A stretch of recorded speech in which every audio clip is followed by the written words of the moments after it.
RENOWNED, renowned মানে বিখ্যাত, তার অপোজিট ওয়ার্ড হবে কি রয়েছে, আননোন। আচ্ছা, আননোন রয়েছে, আননোন মানে অজানা, দেখো আননোন চলে এসছে, আননোন মানে অজানা। আচ্ছা, আর একটা রয়েছে ফাউল। ফাউল মানে এক্ষুনি বললাম, ফাউল মানে বাজে, দুর্গন্ধ, ফাউল, বা শুধু বাজেও হতে পারে, FOUL, ফাউল। আর ফাউলের বিপরীতে যেটা হয় সেটা এইভাবে হবে, কি আছে দেখি, fragrant. Very good, fragrant, FRAGRANT,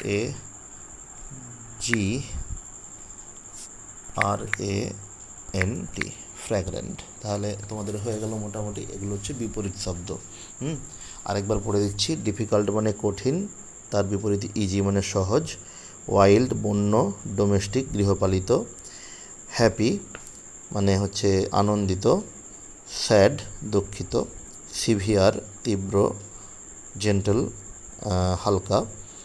renowned মানে বিখ্যাত, আননোন মানে অজানা, ফাউল মানে বাজে গন্ধযুক্ত, আর ফ্র্যাগ্র্যান্ট মানে সুগন্ধযুক্ত। এই হলো অ্যাক্টিভিটি 13। আচ্ছা, অ্যাক্টিভিটি 14তে দেখো, একটা ছবি দেখা যাচ্ছে, একটা বার্থডে পার্টি হচ্ছে, সবাই কেক কাটছে। সে ছবিটা নিয়ে কি বলেছে অ্যাক্টিভিটি 14তে, suppose you went to attend a birthday party. মনে করো তুমি একটা জন্মদিনের পার্টিতে গিয়েছো। Write in 6 sentences about your experience. তোমার অভিজ্ঞতা নিয়ে তুমি 6টা বাক্য লেখো। একটা জন্মদিনে গেলে আমাদের যা যা অভিজ্ঞতা হয় সেটা নিয়ে 6টা বাক্য লিখতে বলেছে। এটা কি হেল্প করব? আচ্ছা, একটা বাক্য দেওয়া আছে, last Saturday I went to attend my friends birthday party. পার্টিটা দেয়নি। গত শনিবারে আমি গিয়েছিলাম আমার বন্ধুর জন্মদিনের পার্টিতে। তো এটা হলো একটা বাক্য। এরপরে তোমাকে এখনও 5টা বাক্য লিখতে হবে। আচ্ছা, দেখছি এরপরে কি লেখা যায়। এরপরে লেখা যায় যে, কি দেখা যাচ্ছে ছবিতে, সেখানে অনেক বন্ধু এসেছিল। দেখো অনেক বন্ধু আছে, তাহলে কি লিখব?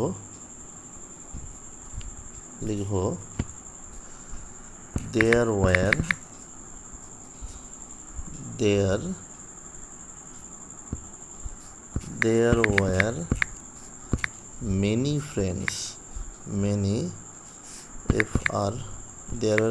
friends, অনেক বন্ধু এসেছিল। there are many friends in the party, PARTY।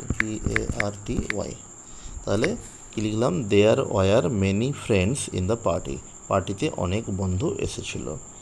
এবারে কি দেখো, সবাই কি সুন্দর রঙিন রঙিন পোশাক, নতুন নতুন পোশাক পরেছিল। ওটাকে লিখতে পারো যে উই অল, আমরা সবাই, ওর মানে পড়েছিলাম, উই অল ওর, আমরা সবাই পড়েছিলাম, নিউ নতুন, তারপর কালারফুল ড্রেসেস।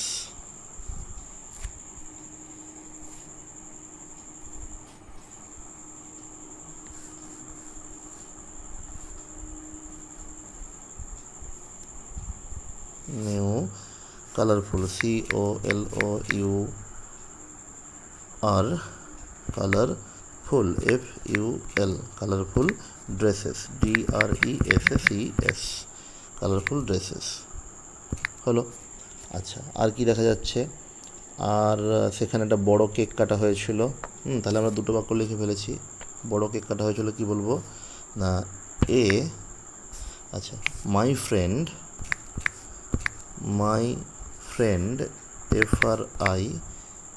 মাই ফ্রেন্ড কাট, আমার বন্ধু কেটেছিল, এ ভেরি বিগ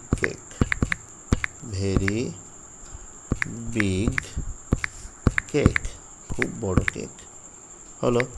তাহলে আমরা সবাই কেক খেয়েছিলাম, উই অল, আমরা সবাই এট মানে খেয়েছিলাম, we all at the cake, CAKE, cake, and chocolates, and many chocolates, CHOCOLATES, chocolates হলো। আচ্ছা, আর কি আমাদের কটা বাক্য হলো? 6টা লিখতে বলেছিল, 2, 3, 4, 5টা হয়ে গেছে, আরেকটা। এবারে আমরা খুব আনন্দ করেছিলাম, এটা লিখে দিচ্ছি। We all enjoyed, ENJOYED, enjoyed a lot, আমরা অনেক আনন্দ করেছিলাম। এই 6টা বাক্য হয়ে গেল, ঠিক আছে? ওকে, আচ্ছা, এরপরে অ্যাক্টিভিটি 3, এটা পরের ভিডিওতে দিচ্ছি কারণ ভিডিওটা অনেক বড় হয়ে যাবে।